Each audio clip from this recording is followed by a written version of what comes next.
भूलना सीखें। एक बूढ़ा आदमी कांच के बर्तनों का बड़ा सा टुकड़ा सर पर उठाए शहर बेचने के लिए जा रहा था।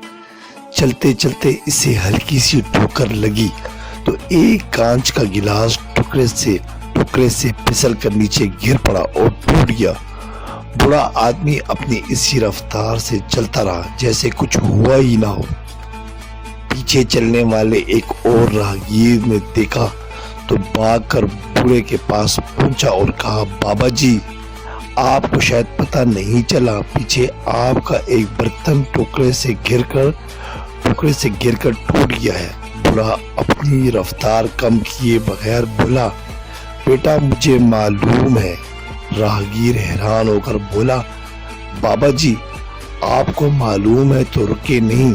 बूढ़ा, बेटा जो चीज गिर कर टूट गई इसके लिए अब रुकना बेकार है।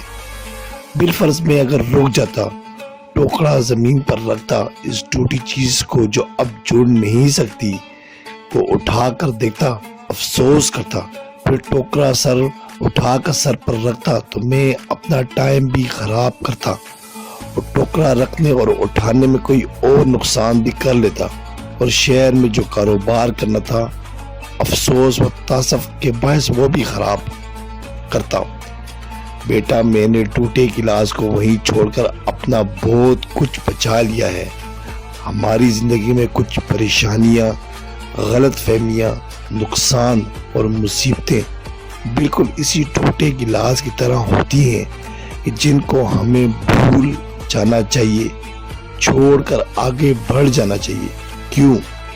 क्योंकि ये वो बोझ होते हैं जो आपकी रफ्तार कम कर देते हैं, आपकी मुशक्कत बढ़ा देते हैं, आपके लिए नई मुसीबतें और परेशानियां घेर लाते हैं, आपसे मुस्कुराहट छीन लेते हैं, आगे बढ़ने का हौसला और चाहत खत्म कर देते हैं। इसलिए अपनी परेशानियों, मुसीबतों और नुकसानात को भूलना सीखें और आगे बढ़ जाएं।